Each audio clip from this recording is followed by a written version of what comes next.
Hi, everybody. This is Horsepower Heritage. I'm Maurice Merrick, and I've got a rip-roaring episode for you this time with my pal Brandon Hegedus of Hegedus Automobili.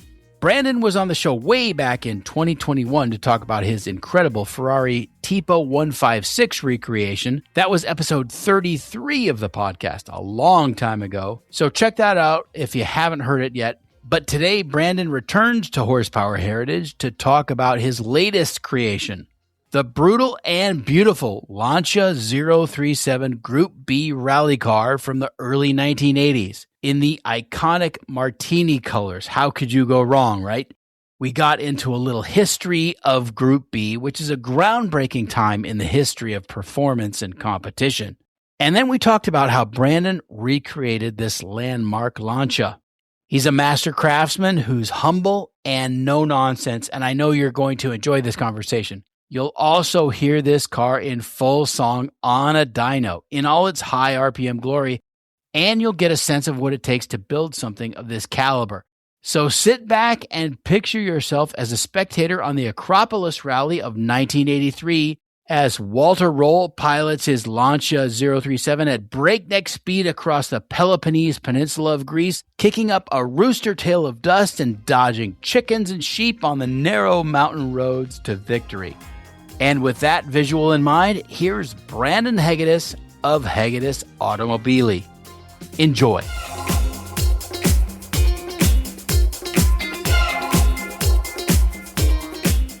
Brandon, thanks for coming back on the show. Last time you were on, we talked about your Ferrari Sharknose Formula One car replica, and that was impressive.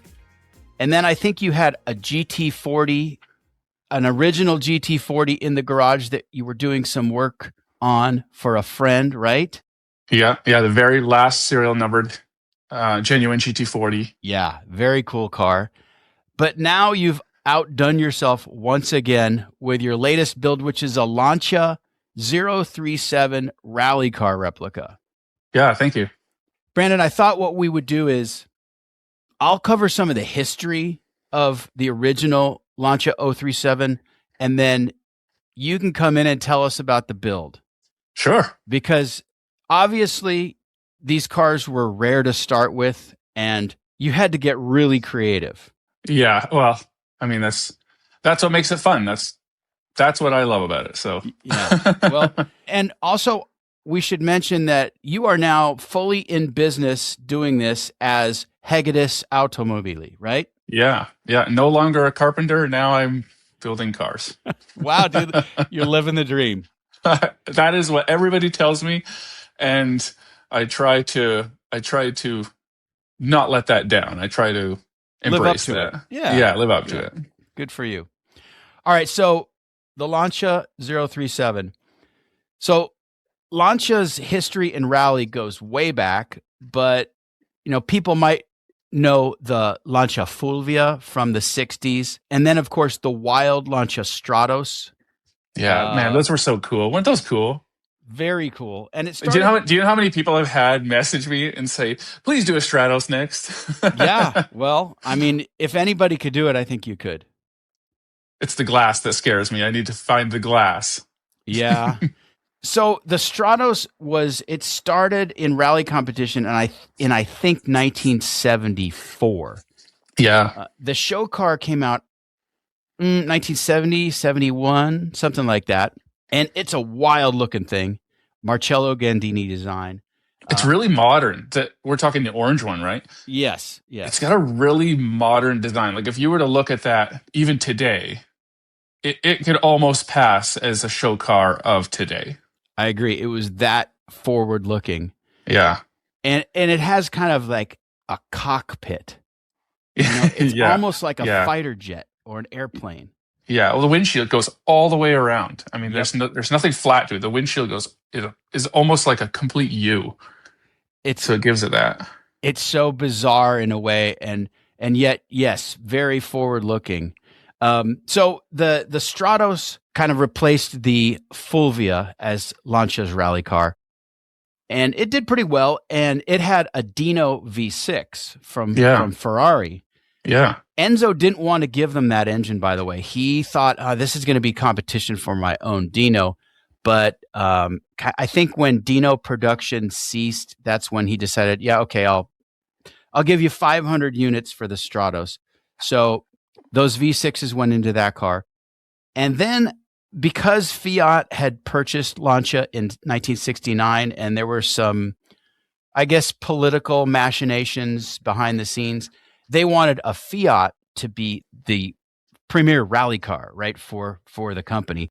So they brought out the Fiat 131 Abarth. That kind of replaced the Stratos as the premier rally car, and it was really good. Twin cam, 16 valve, amazing car. It's an econobox, right? It's a 3-box design, but lots of engineering tricks and body work to produce the rally car. So the rally car is nothing like the street car.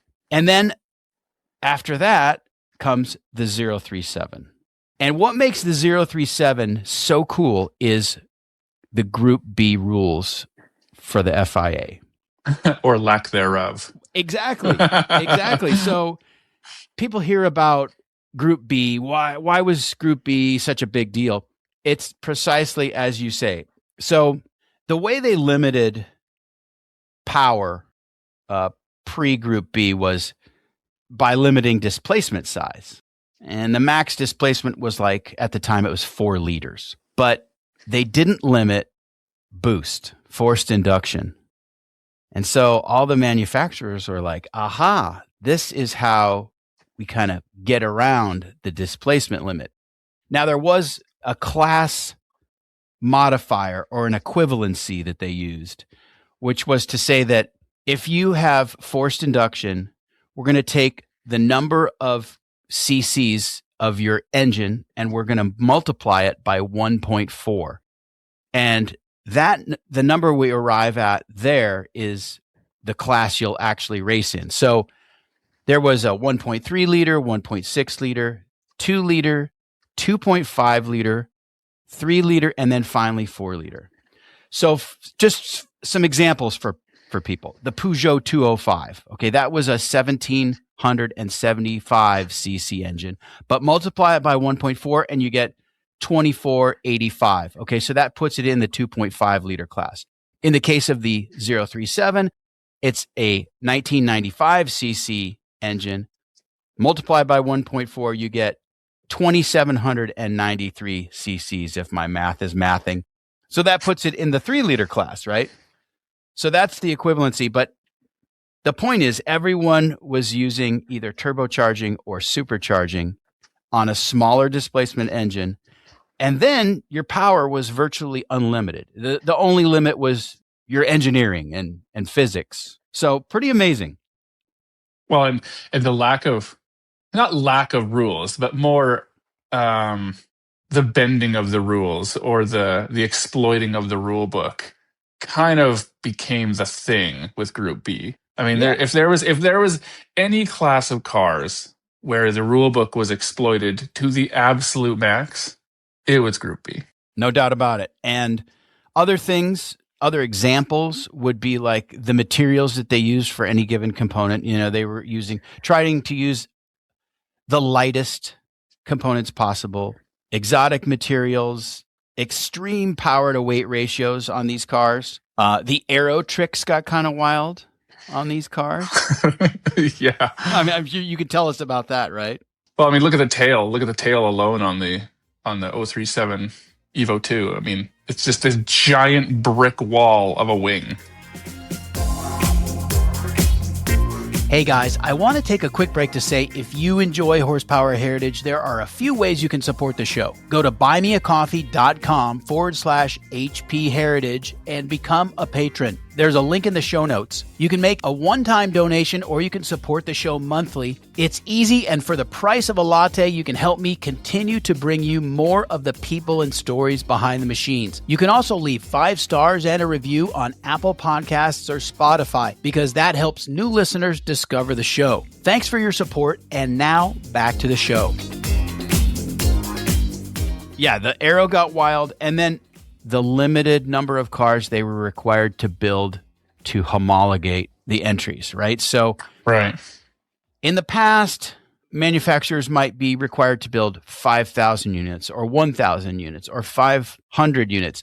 But in Group B, they only had to build 200 examples for the road for public sale in order to qualify the racing version for Group Yeah. B. And this is where you start into that funny story of these cars. And was it 200 or was it 400? It was 200 for Group B. Okay, because I've heard 2 versus 4, and of course the story goes with these cars is that they built the Stradales and they only built half of them that they were supposed to. The inspectors essentially were wandering around taking notes of the cars, checking to make sure that they had as many as they were supposed to have. Then they took them for lunch, a really long lunch, and in the meantime they moved all the cars to another parking lot, another place. And then when they were finished lunch, they went and took them essentially to the same cars, which they then counted again. That's kind of the folklore around it. I've heard that story attributed to the Porsche 917. So have I. Yeah.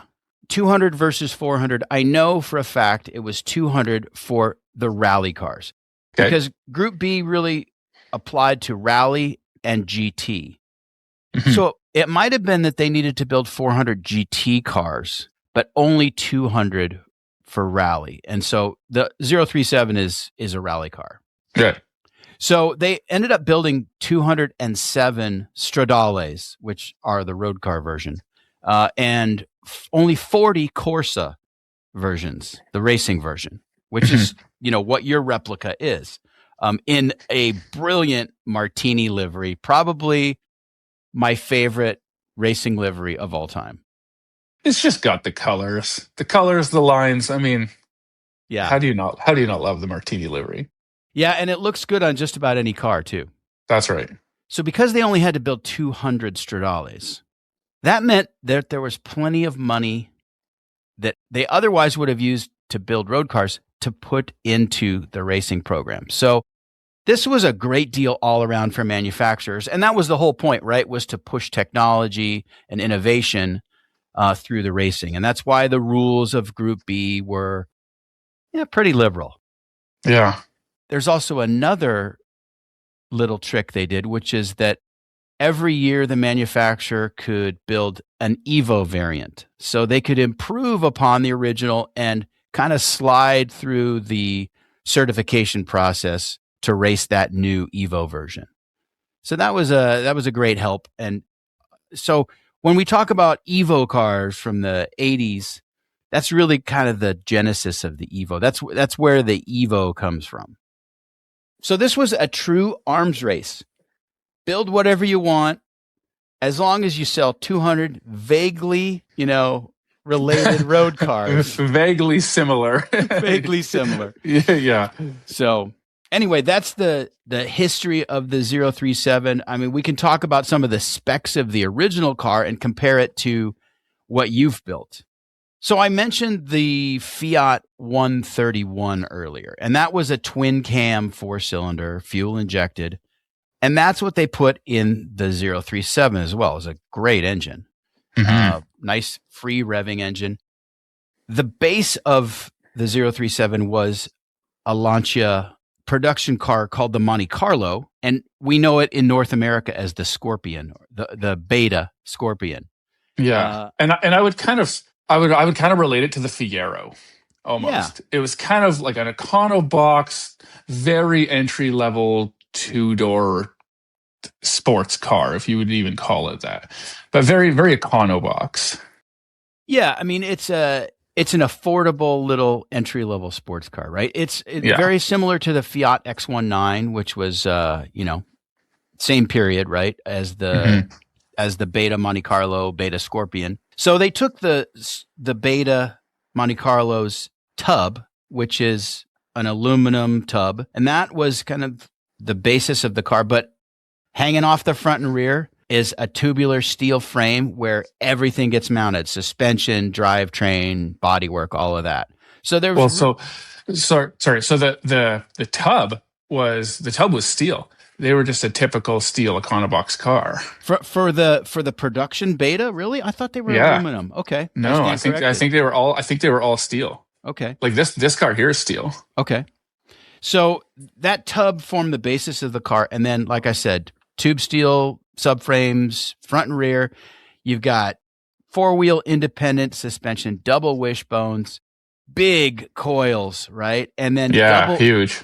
Double shocks in the rear rallying is enormously punishing on a car. Brembo 4-piston disc brakes, all four corners, a ZF 5-speed transaxle. And then here's the other thing. The drivetrain is longitudinal in the 037. It was turned 90 degrees in the road cars, but they made it longitudinal in this, and it is a true mid-engine car, so it's got good weight balance and distribution. So very little to do with the production car. They're just completely different animals. Yeah, well, let's go back to the cockpit, essentially. So on the originals, you're right. They took essentially the cab, like the A, B, and C pillar, and nothing more. They cut the front off and redid the sheet metal. They cut the back off right at the rear firewall, redid that sheet metal, and then they kind of welded. I don't even know if you'd call it a cage. It looks like a cage, but it's more just there to hold the suspension. It's to create pickup points for the front end, and then the back end is kind of a cradle for the engine, and then same thing, just some tube work to pick up the suspension. And so the car is built in three pieces. You've got a front half that's welded to the tin of the center. You've got a back half that's welded to the tin of the center. And then they built the cage inside and somewhat connected the three with it, which is why these cars exploded when they would hit trees and stuff. They weren't a full tube chassis. It was built in three pieces. Right. It's not unlike a modern Lamborghini or Bugatti where it's modular, like, for example, on Bugs and Lambos, the car splits in half right behind the passenger compartment. Right. Well, these were welded together, and they weren't a stress member. Like those cars oftentimes were stress members in that way. Right. So you can kind of back half the car. But these were all kind of welded together. And it's really weird because there's really not much of the Monte Carlo that was used. I mean, the floors were cut out and dropped. Like I said, both firewalls were completely cut and modified, and full new chassis designed for them. It's kind of fun because they were just working with what they had. It's as if they wanted to go racing and they needed to homologate something, and they just looked around and said, what do we have that's cheap? What do we have that's existing? Just use whatever we have so we don't have to start from scratch. Yeah. And they just grabbed their version of a Pontiac Fiero at the time and did this. It's hard not to think of that car, right? It's really what it was. Yeah. I mean, it was that era's, or the Italian version of that similar car that we would relate to that in North America, right? Yeah. Although the Fiero's Iron Duke was it was a boat anchor. It's true. Okay, so Abarth did all the tuning. Abarth by this time was also under the Fiat umbrella. They had been an independent tuner of Fiat cars since the 1950s, but eventually absorbed by Fiat. As I said before, Lancia was a Fiat company by this time. And Pininfarina was responsible for the bodywork on the 037. It was all Kevlar reinforced, fiberglass, resin impregnated, 3 or 4 major components, right? The nose, the tail, the doors, and the roof section. Yeah, pretty much. And what a strange car. I mean, this is something I love about it, is to look at the car initially when you first see it. I mean, it's not like looking at a Ferrari or a Lamborghini or something else Italian where something tells you, I don't know why, but it's just beautiful. Pininfarina just nailed that every time. And they nailed it with this as well, but kind of in a different way. It's a car that you almost fall in love with more the more you look at it. To just see it at a glance and not really know what the car is, not know its history, you might look at the car and say, what is this ugly, weird thing. Like none of the lines line up. It doesn't really have like a nice flow to the shape of it and its stance. It's a really strange looking car, but there's beauty in that. Yeah, I would say one of the things that's strange about it is you expect the lines to flow and maybe terminate in a different way, and then they do something that you weren't expecting.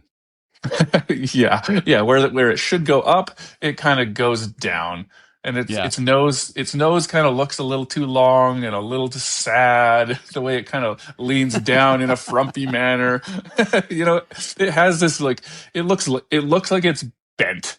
The car just looks like it's bent, It does. but it's really cool. It just works. I don't know if this is an optical illusion. I've only seen, I think, one 037 in person, and I don't have a great memory of it, but it looks way too wide and way too low in a sense. Like its proportions are kind of kooky. Yeah, it's kind of flat. Like, Yeah. I mean, the Stratos was kind of the same, right? True. Really wide and like a wedge, but then kind of flat. And they sat kind of high because they were rally cars, especially Right. the Evos. But again, that's what makes it really odd as well, is because the proportions are just very strange. But the more you look at it, the more you fall in love with it. When I was a kid, I thought the Stratos was a one-seater because it doesn't look like it could fit two Yeah. people in that thing. Oh yeah, it sure does look like a single seater. So, yeah, lots of oddities, but it also looks fast standing still, unlike, let's say, the Fiat 131, which is, like I said, an Econo box. and some other cars, like the Audi Quattros, they didn't have that sense of speed built into them just looking at them. No. But this thing looks like a little rocket ship. I think they were 280 horsepower in the racing version, and then the Evos bumped them up to 325. Not crazy power today. Yeah, I think they started around 260 and then went to 280, and Right. then Yeah. not much power. I mean, really, when you consider today's standards, I mean, that seems like nothing. But to push that power out of a 2-liter in the Right. 80s, that's pretty impressive. And they supercharged it because the turbos at the time, there was a lot of lag. I suppose they could have done a twin sequential turbo, but I don't know how that would have fit. There's a lot of plumbing involved. The turbocharger, I mean, the supercharger on the 037 it's a pretty good size unit, but it fits really nicely kind of in the footprint of the engine. Yes, yeah. So, all right, so that's the basic history of the original race car. Now let's talk about your build. How Sure. did this all begin? So after I finished the 412, I had been talking to a friend of mine, and he's big into. Because we got to just do a minute or two about the 412 because I totally forgot about that one. Sure. That was the first kind of client car I did. Ferrari 412P replica, full carbon body, 5.5-liter V12 from a 456, Gen V ITBs, ZFQ transaxle. And so when that car was done, my portion of I sent it off with the customer, and I had been talking to a friend here, actually local, and he's English, so he grew up around these cars. This was his era, and I knew he just loved these, and so it kind of came up one day, and he said, "Man, it would be really cool to build one of these. I would love it to do that." And I said, "Well, let's do it. Why would you not do it? Like, I don't have another car right away. Let's do it." And he's like, "Oh, I just thought you were into Ferraris, and I thought you were into that road racing type stuff. I didn't know if you were into this at all." And I said, "Man, I'm into anything that's super cool, that's going to keep my attention, that I'm not going to fall out of love with. If I work on a car for a full year or two, as long as I'm not going to fall out of love with it, and it's got a cool history, it's a cool car, I come out to my garage every single day and just never lose passion for it, I'm into it. So if you share that same passion, then let's do it." And so we started looking. Originally we were going to build it right from scratch, right from nothing. go find a Monte Carlo and work from there. Well, Monte Carlos, I mean, I'm in Canada here, right? So a Monte Carlo is pretty rare around here, more rare than it is in the States even. And then to find one that's not rusted through or completely destroyed, and then the cost of it, I mean, you're gonna buy a car, and to find a decent car, you're gonna spend some real money on it, and then you're gonna cut it to pieces and keep literally nothing other than the main tub of it. So I put a call out on Instagram and just said, "Hey, I'm looking for a Monte Carlo.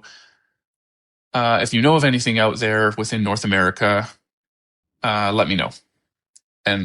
And all of a sudden, I mean, my inbox just lit up with people trying to help and sharing cars that were local to them and things, and that was really awesome.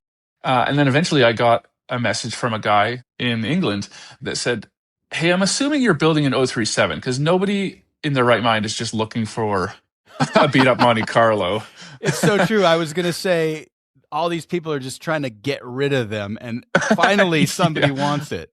Yeah. So my friend was actually in England at the time. So I found out this guy's location. I called my friend. I said, "Go, take a couple hours drive and go actually see this. This guy says he's got a kind of a stalled project. Go and check it out and FaceTime me, and let's look at every single thing and look at all the welds, look at how he's going about it, look at kind of the progress he's made on it, and where he got to, and let's talk about that." And so he did. He made the drive, and we FaceTimed, and I kind of looked over it. The way he was going about it was very similar to the way I would do it. And so he bought that project and shipped it over. Perfect. Yeah. So he had he had been working on it for a number of years, kind of on the side. And I think he got to a point where just life happened the way it does. And I think he got to a point where it started to get hard. It really started to get to a point where you really had to have had some early planning to solve a lot of problems that would come later. So I think he got to a point there where those started to kind of turn their head. So we got the project, brought it here. It consisted of an almost finished chassis. It needed all the pickup points and all the suspension built still, but the main cage of it was there. The base guts or shell of the Monte Carlo, he had an Audi 1.8T engine, which was the engine that I would have done as well if I were building from scratch. That would have been my choice. Why would you choose that engine? Reliability, affordability, aftermarket, lots of aftermarket for it. It's kind of a jab at the history, which is kind of fun too. But it's just a really good platform. Modern power-wise, it's just a really good platform. All good reasons. Yeah. Because I mean, this car, the idea behind what I'm doing here is to build a car that has the look and feel of an old car, but has the maintainability and affordability of a more modern car. Something that you can actually drive on the street, you can actually enjoy it, you can actually use it, you can repair it, you can change your own oil, and cost-wise too. I mean, yes, there's guys out there who are building very original replicas with correct engines and things. I've always got to remember, I'm in Canada, so that stuff is even more rare here.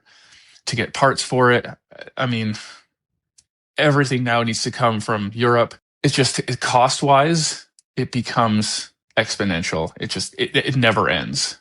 Yeah. So you've got to find a way to cut some corners, but also enjoy the benefits of those cut corners.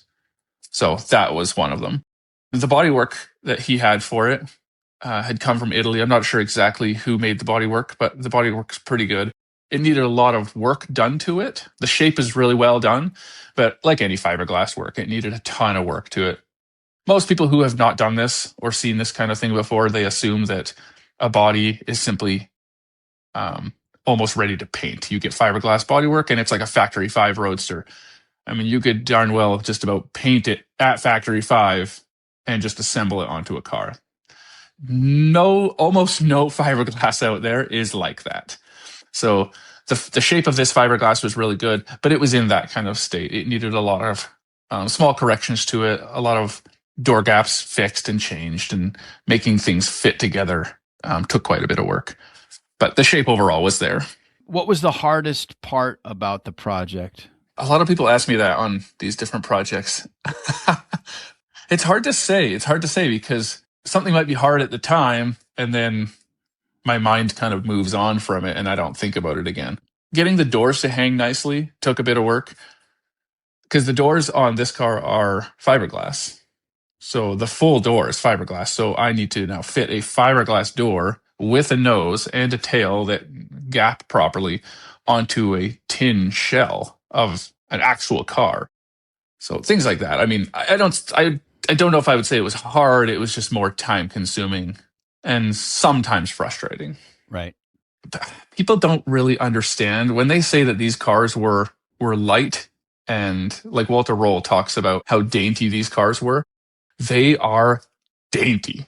The originals and the Stradales, I mean, looking at my friend's car and having it actually apart and open and looking at the pickup points for the suspension and just the size, like the wall thickness of tube and the size of tube and the steel thickness of pickup points and so on. I wouldn't build a go-kart with that size of tube and that size of tin. I mean, they were dainty, unbelievably dainty. So this car, everything's been beefed up on this car to what should have probably been expected at that time. Obviously, that kind of stuff is different, but the overall suspension setup is almost exactly the same. Design of suspension and so on is pretty much the same.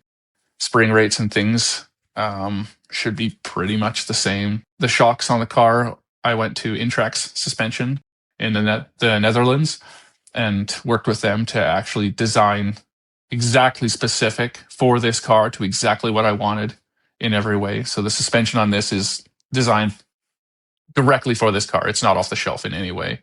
Wow, that's great. Now, when you contacted them, could you tell that, like, oh, they're kind of excited about this project? Yeah, it was really neat. When I talked about what I was doing and kind of how I was going about it, they were pretty excited about that. How about the brakes? Did you go with Brembos? So the brakes on this are actually from a Maserati 4200 in the UK where he started the project. That's, a pretty easy to come by car for spares and stuff. Here, not so much so. So I was able to use the brakes and the uprights from the Maserati. I'm guessing the customer wanted this particular livery. Oh, yeah. Yeah, I mean, the toe tip is pretty cool as well with the green. But I mean, if you're going to do it, you got to do the Martini. Got to be Martini. Yeah, so this is the number 5 car from the French 1984 Rally de France. So this represents the tail end of the 037's career in rally. That's right. And they won the World Rally Championship in this car in, I think, 83, and it was the last rear-wheel drive car to do so. Yeah. When you think about the all-wheel drive that Audi and their Quattro was battling them with, I mean, those guys came to the table with that technology and that advanced thinking, and these guys kind of showed up with just still rear-wheel drive. Like, how are you going to beat these guys? Yeah. And yet they did. They did. I mean, they kept up, and they did, which is really impressive. But it's also more things to go wrong. Yeah, I mean, that's another way to look at it, right? True. Audi had a lot of mechanical issues as well because of just more moving parts. Yeah. So the 037, it's not really, if you think about all the different systems in it, it's not groundbreaking. It's just well engineered, put together right. The curb weight on the Corsa is I want to say it's 2,116 pounds. Yeah, somewhere in there. Yeah, 2,100 pounds or so. Yeah. So still pretty light. And yeah, they just got it right. I mean, what else can you say? And it stayed together. I mean, as long as you didn't wrap it around a tree, I guess, and it broke into 3 pieces. Did the wheels come with all of the parts, or did you have to source those? No, so the wheels we actually had made in Italy by Rowan. Again, what was that conversation like? Hello, my name's Brandon. Can I speak to your wheel guy?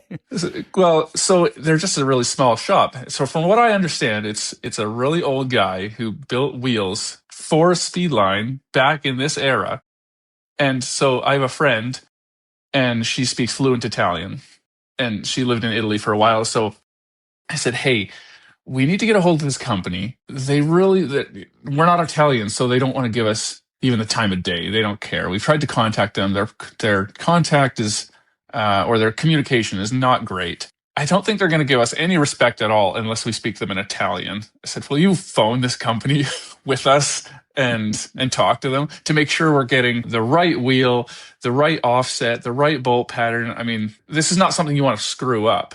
And we were like, okay, well, this is the wheel that we want. And she's translating, and this is the offset that we want. And this is the bolt spacing. And she's trying to think of the actual wording for these terms in Italian, because, I mean, she's not ever needed to use the term offset in Italian, right? So she's doing the best that she can, even being fluent. And he's like, yeah, I get it.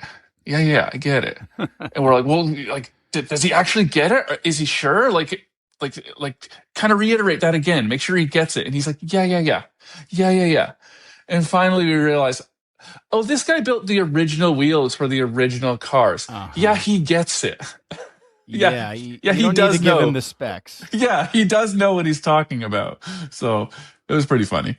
In the end, we got our wheels, and they're perfect. Absolutely perfect. Are they magnesium, aluminum? What? These are aluminum. Okay. And maybe the originals were aluminum as well. I don't know, but I think, I'm not sure. Some might have been magnesium. Some might have been aluminum. I know the magnesium wheels get brittle, and you have to check them every so often. And so. Okay, so Brandon, you're a one-man band. You're doing all of this. You don't have a team. You don't have helpers. So take me through a work day in your garage. Oh, man. Once I get the kids off to school, it's like a 12-step walk to my garage. And I don't know, you just turn the heat on and turn the lights on and just love every second of it. I enjoy the flow state kind of thing every day. Just about every day. In fact, the days that I don't have that and the days that do get jumbled up, or maybe I'm waiting on something, those are actually really frustrating, where I can't carry on with something because I'm waiting on a part. Waiting on the shocks to show up from the Netherlands was really frustrating, because I did get to a point where I could not progress. I couldn't finish the pickup points and stuff and take it off the table, off my chassis table, until I had them. And so that really killed me. And part of that is why I do this alone and try not to rely on other people, is because I can control my schedule. On this car, I did everything myself except for the wiring. The wiring and the ECU and the dynoing. I have another friend who is just, that's his realm. He's a genius at it. And there are certain things where I know my limits, and you got to know what you do and what you don't do. And that is one of the things that he is much better at than I am. And you just got to hand that off. Looking at photos of the original car, I noticed that the exhaust on your replica is very close to the original. Yeah, it's funny too, because the original muffler, I was walking through Princess Auto up here, which down where you guys are is a lot like Harbor Freight. And they had a big bin of like surplus tractor mufflers. And it was one of the items on my mind. It's like, I need to find a muffler for this car. And I walked by and I saw this muffler, and it was just about the right size, just about the right shape and everything. And it was like $20. So I bought it. I said, for $20, I mean, even if it doesn't work, whatever. And yeah, so I made it work. It works great. And then the strange S curve, it's got the dual outlet and then a really weird S curve that comes down on the little flared tips. On the original cars, there's kinks in them. Like, they're not actually mandrel bent pieces. There's kinks in them, and it's little nuances like that when I bent mine, they kinked as well in the similar spots, and it just looks perfect. Yeah. And I like the cigar tips. You got those right too. Yeah. Yeah, that took a bit. That actually took a bit. The outer portion of those little cigar tips, because it's like a little flare. It flares out and then it comes back in. If people can really picture that, I guess. The outer portion I was able to purchase as a little piece of stainless steel. I was able to buy, but the inner portion of that I had to make it. So I had to kind of cut a shape and ring roll that, and it took a couple attempts, but I got it in the end. Is there a particular part of the build process you enjoy more than the rest? I mean, like, is metal work your favorite? Is paint work? Is there something that you like the most? I like it all. I really like building chassis. I really like setting up a chassis and the fabrication and keeping it all so square and setting up roll centers and building control arms and stuff. I don't know why. There's something about that I just really, really like. Maybe it's because once that takes shape, you can really envision how the rest of the car will go together. And I mean, it is, after all, kind of the skeleton, right? So Yeah. if you don't get that right, other things are going to be off. Well, and maybe it's the fact that that's what makes it a car.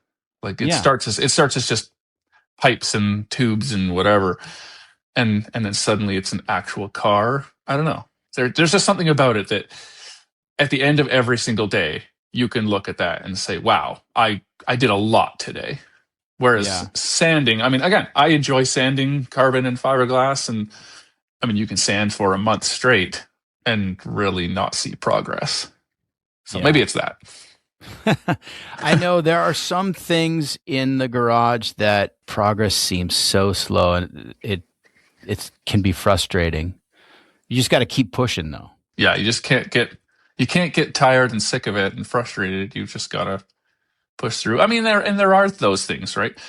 There are those things that are daunting, or that kind of I'll think about and almost be afraid of, like, or just avoid them. Just areas that I'll avoid until it comes to a point where you're like, there's no going forward without having to do this thing. And so you just got to buckle down and do it. I mean, there are parts of that for sure. It seems to me that you are a very organized person, because if you don't have that, you end up wasting a lot of time, looking for things or sorting through things or whatever. When you're working on something and you got to pee, but you just keep working on it and you keep working. And there comes a point where you're just like, all right, I can't even think anymore. I just got to go to the bathroom. Yeah. I get like that with the cleanliness thing. Like I can kind of deal with a bit of a mess, and the garage can be a disaster with grinder dust and chips and stuff for a bit. But there gets to a point where my brain can't function anymore. And I just have to throw my hands up and just stop what I'm doing and completely clean everything. My garage is in dire need of some organization and cleaning right now. It's a total disaster, and I'll probably have to go do that this afternoon. I'm sorry I've shamed you into this. No. Oh, listen, let me tell you, the guilt is deep-seated. The self-loathing is deep-seated. I probably would benefit from some therapy, but actually just cleaning the garage is cheaper. So yeah, it's true. I'll come out there and clean your garage with you. Oh, well, let's do it. Yeah. All right. I mean, you could pass on some good habits. Tell me more about the painting process, because it looks incredible. Yeah, I mean, these are race cars. I mean, it looks awesome in photos. It looks awesome on film. I mean, if you were a painter and you got up close to the car, I'm sure you would critique the heck out of it. But for what it is, for something I painted myself, I'm really happy with it. I think it turned out great. I've got a friend in town here who's got a paint booth, and that's fantastic. I could never do this in my garage. And the martini stripes are paint. Those aren't decals. That's right. Yeah. Yeah. So the martini stripes I did paint here in the garage. Again, because I was able to control that, and that's only so much paint out of a small spray gun. All by eye. There's no map for that or anything. There's no layout stuff for it. So it's just a whole bunch of photos and tape lines and kind of looking down it and making sure that I didn't have a kink in my tape or anything, that all my lines were nice and flowing and looked right. And this I went back and forth on a lot. So when you ask about what was the hardest part, maybe this was. I had to find center of that blue to lay the red because I have two light blue stripes on either side that then need to go down the car and need to be even. Because the dark blue and light blue stripes are even as they go down the car, but they're not just straight lines. I mean, they flow with the body line of the car. They kind of come together and then flare back out again behind the doors. So I realized that I had to do the widest portion first in the dark blue and marked all the way down the car every 4 inches or so the center of that blue. And that gave me the center of where my red should be. And then I was able to, by eye, kind of work out from that center the width of my red. And then I taped everything off, sprayed the red. So if that made any sense to anybody. No, it makes sense. And people will see the episode artwork, they'll know what we're talking about. It looks so authentic, so good. Have you put any miles on it? Not yet, because the weather outside is a little snowy. We'll get. We've been getting like a really nice week of weather where all the snow melts, and then we'll get a crazy dump of snow. So, yeah, you got to be itching to get out in it. Oh yeah. I mean, it's dyno tuned. I built it originally without a charge cooler, just because I wanted to see if it could be done. Immediately, the boost temperatures and intake temperatures were off the charts, and so I had to go back into it and build a charge cooler for it. So once the weather clears up, we can actually tune it to that and make some proper power with it. Cool. Yeah. There's going to be some good video out of that. Oh, yeah. Yeah, definitely.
So with this project concluding, what's next?